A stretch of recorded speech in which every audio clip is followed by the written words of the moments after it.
Hey, what's up guys, it's Dave here.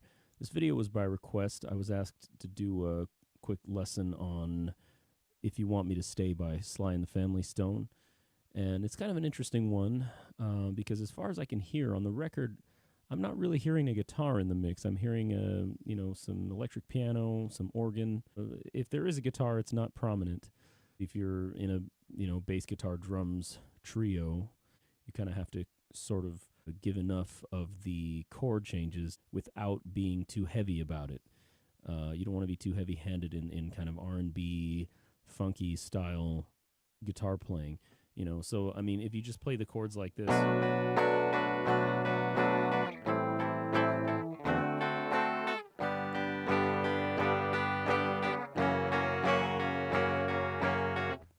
kind of the way you would if you were playing, some acoustic campfire song or something. I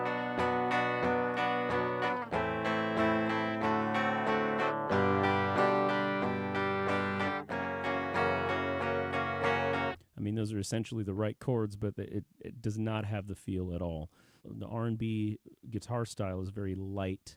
I'm going to show you the full chord voicing, but you kind of want to just sort of emphasize the higher strings, maybe the top 3 strings or maybe 4, but you definitely don't want this as your chord. That's just going to be too heavy and chunky. The basic chord changes to the song are B minor, A minor, D7, I'm playing D9, G major 7, and F sharp. Now again, I'm showing you this because this is a chord shape we're all familiar with, B minor, just barring across the 7th fret, and then you've got, on the 9th fret, you've got the 4th and 5th string pressed down. Okay, that's B minor. This would be a nicer, like a B minor 7, if you just bar across with your 3rd finger on the 7th fret and then hit the bass note with your 2nd finger.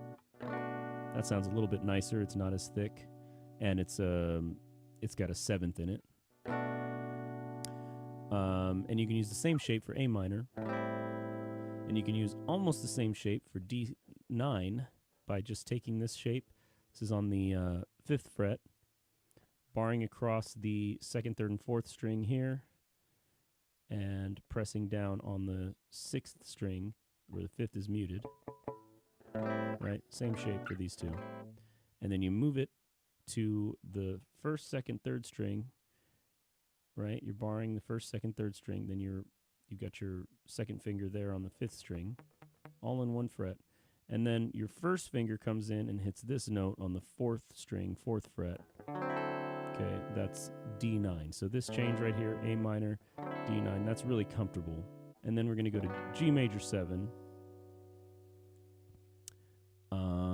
This shape, there's a lot of different ways you can play this chord shape. I have my 1st finger playing the G on the bass note on the 6th string, then 2nd finger on the 2nd string, 3rd fret, then your 3rd finger on the 4th string, 4th fret, and your pinky on the 3rd string, 4th fret. Now, this string is muted, the 5th string, and the top string is muted, or you could try and press it down with, this part of your finger on the 2nd fret. But you don't really need all that. An alternative shape you could use here would be just all in a diagonal line here. 2nd fret, 3rd fret, 4th fret, 5th fret. Okay, that's a G major 7 also. And then the F sharp, instead of just playing like an F sharp 7, which may be what they're doing on there, I like to put in nice little, like an F7 sharp 9. It's kind of like your Jimi Hendrix chord, but what it is a 4th fret, 4th string, 3rd fret, 3rd string, and then I'm barring with my pinky on the 5th fret on the top 2 strings. So that's an F sharp, sharp 9, F sharp 7, sharp 9, okay? Which is, again, it's like your Purple Haze chord. Okay, so here's a progression: B minor, or let me do it this way: B minor, A minor, D9, G major 7, or that, and then F sharp 7, sharp 9. Okay, I'm going to put that up on the screen real quick here.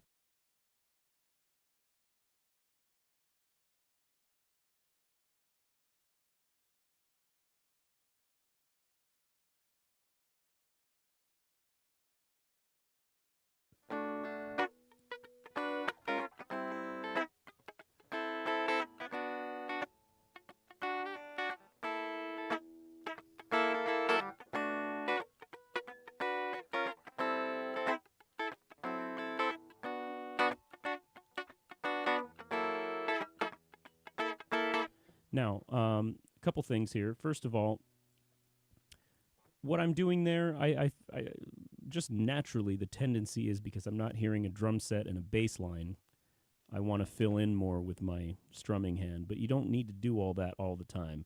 You can almost take like a piano-esque sort of approach where you're just going.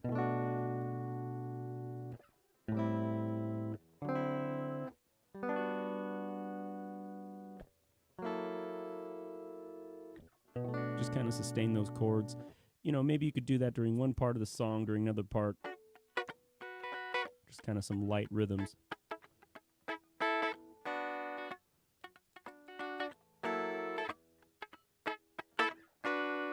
Okay. Now, another thing I'm doing is it's nice to do a little chromatic step down from the B minor to the A minor. Right? So you're going.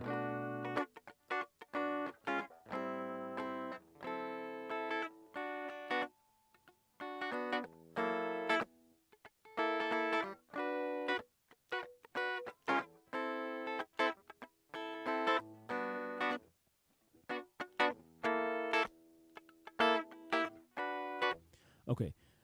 And another thing, the reason why I still think about the full shape of the chord is because I like to keep my fingers on the other notes, because then I can do this without hearing extra notes. I can mute. I just put my finger on the whole chord, but I don't play the whole chord. I might just be touching this without pressing it down.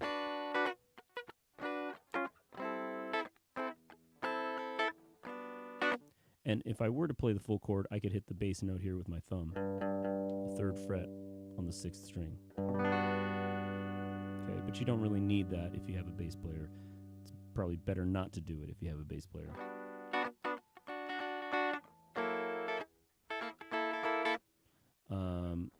So that's really the whole song. Another approach you could take is to allow the bass to sort of carry the chord changes and just do fills along the, higher strings here. This is a really common thing. You're just doing these fourths, which is just barring on the first 2 strings and sliding around the pentatonic scale.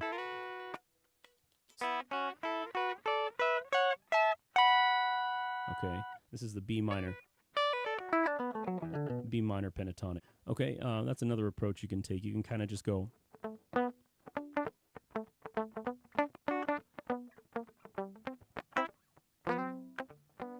You can kind of play on the middle strings of the chord.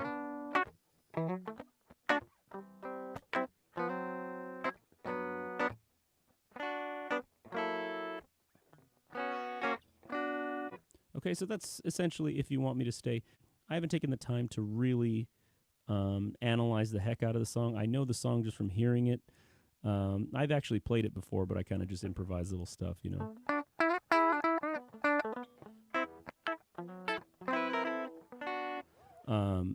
Anyway, so there you go. Hopefully that helps. I realize this is a really kind of rough explanation of the song, but honestly, this is how I think of these songs in my head. It's like I know what the chords are, and I think of all these different ways that I can play those same chords, and just sort of find ways to fit them into the groove, So play around with this.